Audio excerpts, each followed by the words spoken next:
The forest did not breathe at night. It only waited. The air hung thick and motionless, damp with the memory of rain that had passed hours earlier. The scent of wet bark and crushed leaves lingered like smoke, and above the canopy, the moon rose pale and slow, its light tangled in mist. Somewhere beyond the sal trees, a leopard moved. It wasn't hunting. Not yet. Its steps were too patient for hunger, too silent for fear. The pads of its paws pressed softly into the mud, leaving no sound, no promise of return. Its fur, the color of gold buried under shadow, rippled faintly with each breath. Its eyes, green and full of thought, caught the reflection of the last fireflies still drifting between the trees. They blinked weakly, pulsing like dying embers. One by one, they vanished into the dark. The leopard stopped. Its ears twitched toward a sound. Distant, metallic, unnatural. A hum, a vibration that came from beyond the forest's edge. Then the faint wail of a machine starting. The jungle had begun to change again. 2 kilometers away, a row of trucks waited on the red dirt road, engines rumbling, exhaust curling upward like ghosts. Men stood around them, their boots sinking into the mud. Their torches cut through the fog in narrow beams. A single word painted in white across each vehicle glowed faintly in the dark. Kandara Mining Co. Asha Joshi, field biologist, wiped the sweat from her face with the back of her hand. The humidity clung to her skin. She adjusted the strap of her field bag and stared at the dense wall of trees ahead. Even now, especially now, the forest seemed to watch them back. "You should get inside," one of the site officers said behind her. "They'll start drilling once the crew's ready." Asha didn't move. "You shouldn't be drilling here at all." He laughed softly, shaking his head. "We've been through this, ma'am. The government cleared the zone. No leopard's been sighted here for months." Her jaw tightened. "Maybe that's because you've already pushed them farther in." He didn't reply. The generator kicked again, louder this time. Somewhere beyond the lights, a peacock screamed. A sharp, lonely cry that made the air vibrate. Asha turned her eyes back to the forest. Even from here, she could see where the trees ended abruptly. A long wound of red earth running straight through the green, the boundary. She had walked that line earlier that day, marking scat, broken branches, paw prints half washed by rain. She'd seen what they hadn't. The faint shimmer of tracks too large to belong to dogs, too clean to belong to anything else. There was a leopard here, and it was watching. The first blow came just before midnight, the crack of metal against rock, echoing through the trees. The sound rolled through the forest like thunder. Birds rose in sudden flight, thousands of wings cutting the air. The monkeys screamed from the canopy, and far within, the leopard lifted its head. The hum of machines carried across the valley, vibrations it felt in its bones more than heard in its ears. It stood, tail twitching, muscles tensing beneath its skin. The wind brought with it the scent of diesel, sweat, and something else. Fear. It began to move. The leopard slipped through vines and roots, between the dripping trunks where light never reached.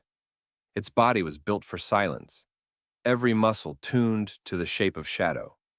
When it paused, it vanished completely, the forest folding around it like a secret.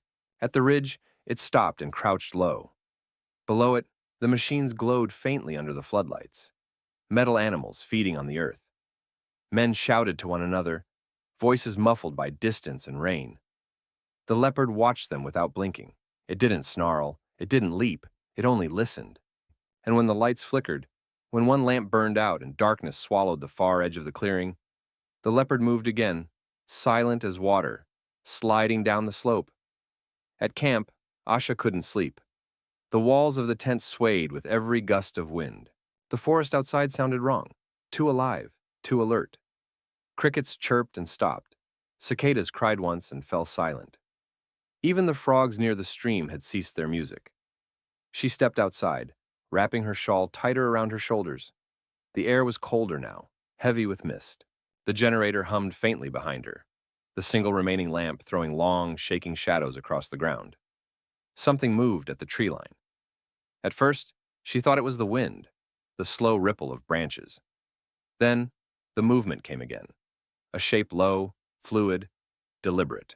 Asha froze, her breath catching. Two eyes blinked back at her from the dark.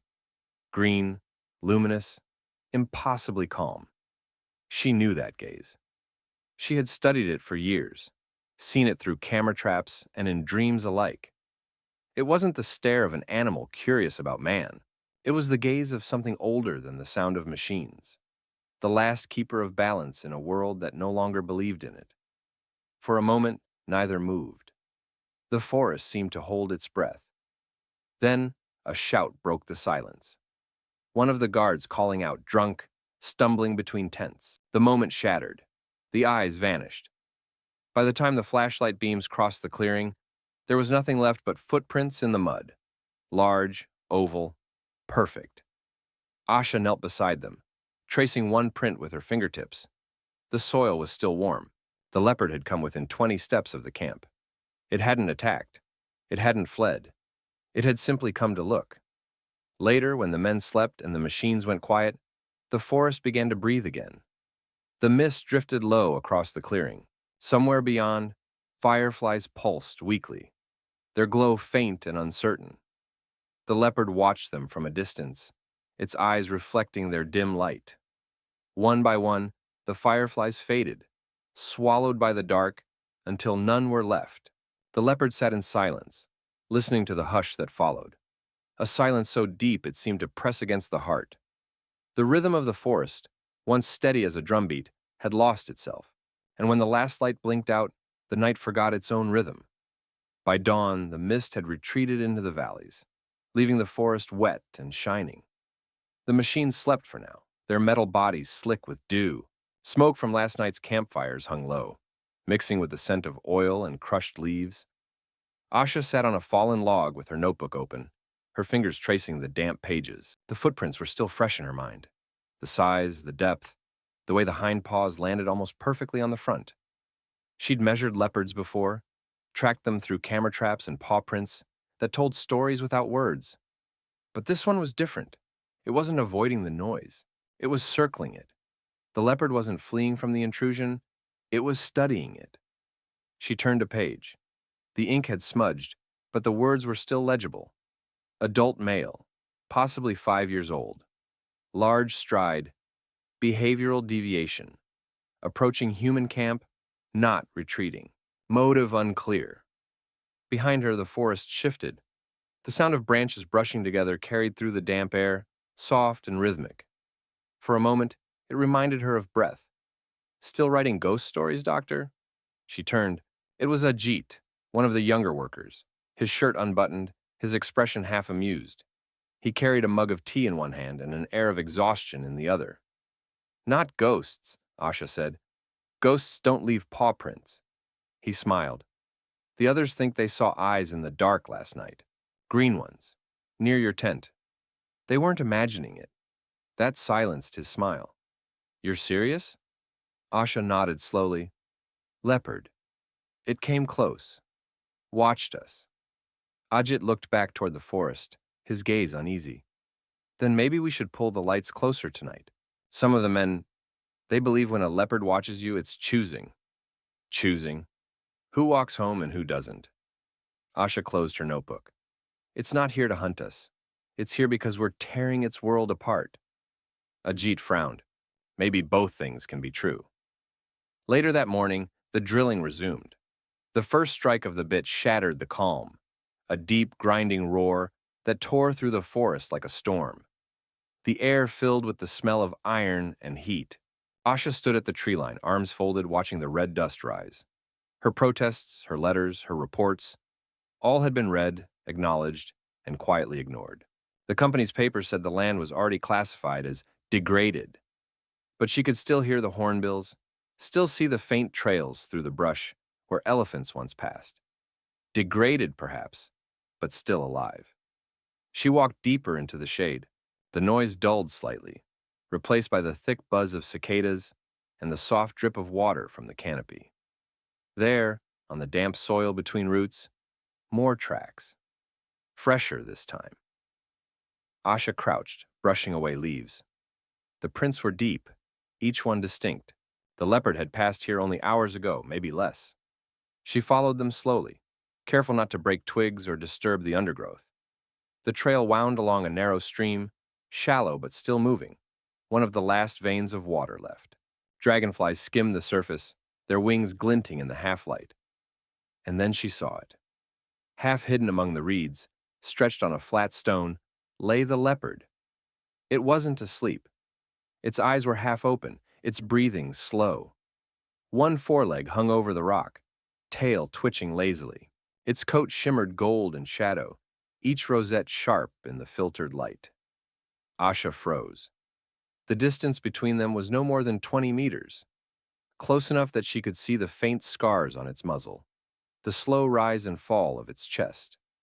Her first instinct was to lift her camera. Her second was to stay utterly still. She'd spent years studying animals through lenses, numbers, data sheets, but this was something else entirely. Here, there was no distance, no science, only presence. The leopard's eyes found hers. They were not wild, not tame, just endless, the color of moss and dusk and time itself. Asha's breath caught. Her heart moved in her chest like something small and afraid of breaking.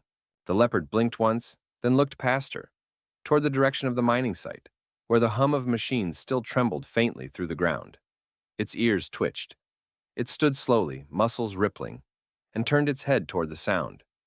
It wasn't afraid. It was listening. Then it slipped away, vanishing into the green as if it had never been there at all. That evening, the camp was restless. The men talked in low voices, glancing toward the forest, as if expecting it to move. One of them swore he'd seen something in the morning fog. A shape crouched beside the stream. Another claimed he'd heard breathing outside his tent. Asha said nothing. She sat near the lamp, reviewing her field notes. The generator buzzed, fireflies flickered, and above them all, the night stretched wide and heavy, unblinking. From somewhere deep within the trees came a sound, faint, rhythmic, almost like a cough.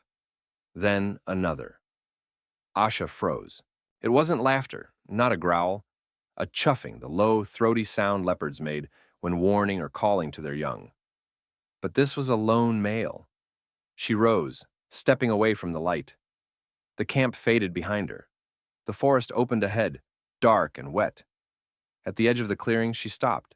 The sound came again, closer this time. A pulse between the trees, soft but certain. And there, in the half-light between lamp and shadow, she saw him.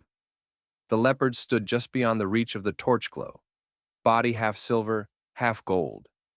Rain clung to its fur, sparkling like ash. It didn't move toward her or away. It simply stood, between the machines and the forest, between what remained and what would be lost.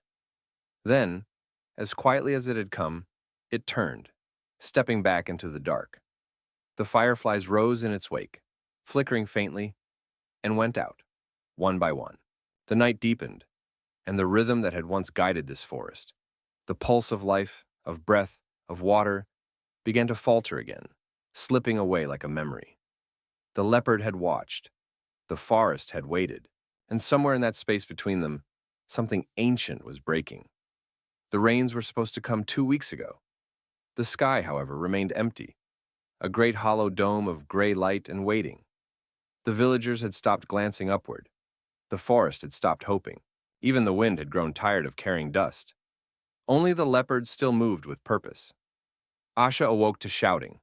The sound came from the western edge of camp, a tangle of voices rising sharp against the still air. She grabbed her boots, stumbled out of the tent, and saw a group of workers standing around the back of a truck. The air smelled of iron and something coppery sweet. On the red earth behind the wheels lay the carcass of a cow, or what was left of it. The neck was broken cleanly, the belly torn open. Flies swarmed the open ribs, their buzz loud and feverish. "Leopard," one of the men muttered. "It must have come in the night." Asha crouched, eyes narrowing. "No," she said quietly. "This wasn't feeding." The men looked at her, confused. She pointed to the marks. The way the throat was crushed, not ripped. The precision of the wounds, the untouched hindquarters. "He didn't eat. He killed and left." "Then what for?" Ajit asked. "To warn us." Someone laughed nervously. "You're saying the animal is giving messages now?" Asha didn't answer. She touched the ground near the carcass. The soil was damp, still pressed with paw prints. Clean, heavy. The leopard had walked right up to the trucks, killed the tethered cow, and vanished. No dragging, no chase, no panic. Just a single act of silent defiance. Asha stood, brushing the dust from her palms. "He's marking the boundary," she said. "The camp's on his land now." That afternoon, the engineers gathered near the equipment trailer. The site manager, a stocky man named Oberoi, paced with a cigarette between his fingers, sweat darkening his collar. "I don't care what mythology you want to write about it," he snapped. "If it's killing livestock, we inform the forest department and get authorization to tranquilize or remove it." "Remove?" Asha repeated, her voice steady but sharp. "You mean kill." Oberoi blew smoke. "If it's necessary, yes. The company can't afford delays. It's a wild animal, Doctor, not a holy spirit. It's an apex predator. You remove him, the ecosystem collapses." He laughed under his breath. "The ecosystem collapsed the moment they gave us this contract." Asha stepped closer. "Then maybe it's time you started seeing who's still fighting to keep it alive." Their eyes met. Oberoi's held irritation, hers something colder. Conviction sharpened into quiet anger. Finally, he said, "You have 2 days. If it comes again, we call the shooters." That night, the forest burned quietly with light. The company flood lamps threw pale gold onto the trees, making the mist glow like dust caught in breath. The hum of the generator filled the silence, a mechanical heartbeat that didn't belong here. Asha sat alone near the boundary rope. Beyond it, the jungle stretched black and infinite. She'd placed her motion camera there earlier, facing the stream. If the leopard came again, she'd know. Hours passed. The men slept. Even the frogs had given up their chorus. Only the rhythmic buzz of the lamp and the distant rumble of insects kept her company. And then, a flicker. At first she thought it was the wind moving through leaves, but the motion was too deliberate, too smooth. A shape slipped between the trees, low and fluid. The camera clicked softly. Asha's hand went to her flashlight, but she didn't turn it on.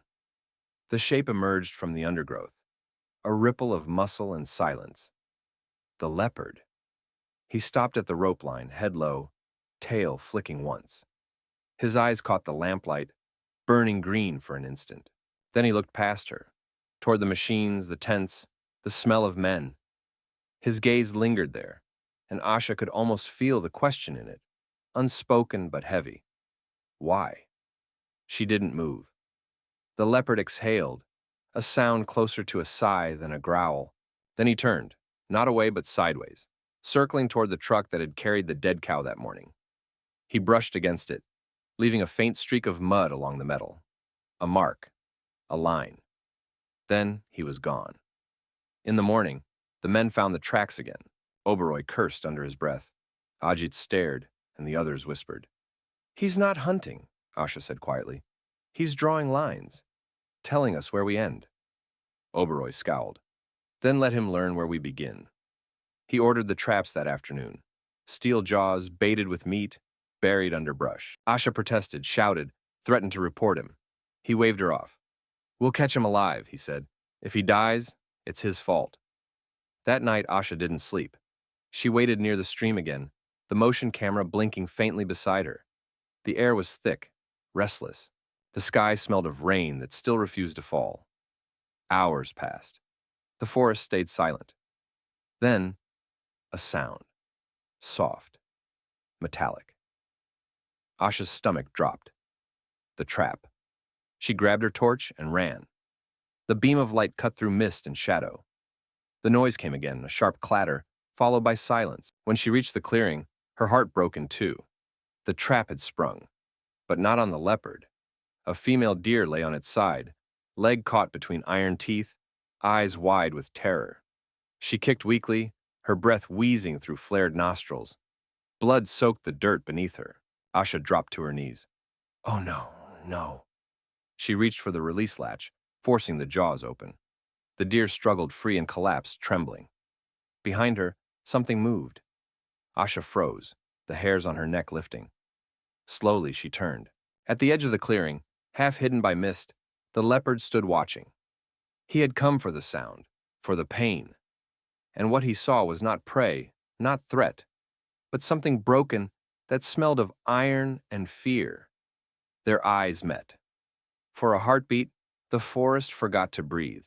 Then he looked down at the trap, at the blood, at the human who had set both free, and back at her. No snarl, no retreat, just silence. Then, as if satisfied, he turned and slipped into the trees. Moments later, thunder rolled far in the distance. When the rain finally came that night, it came hard, heavy, sudden, violent. The earth drank greedily. The leaves trembled under the weight of water. The fireflies returned, their lights scattered across the wet air like sparks from a dying fire. Asha stood outside her tent, soaked, smiling without reason. The forest had not been saved, not yet. But it had been heard, and somewhere within it, beneath the rising sound of rain, the leopard walked. His coat gleamed like wet bronze. His eyes glimmered with something almost human. Not vengeance, not forgiveness, but recognition. The silence before the rain had passed. Now, the forest would decide what to keep and what to let drown.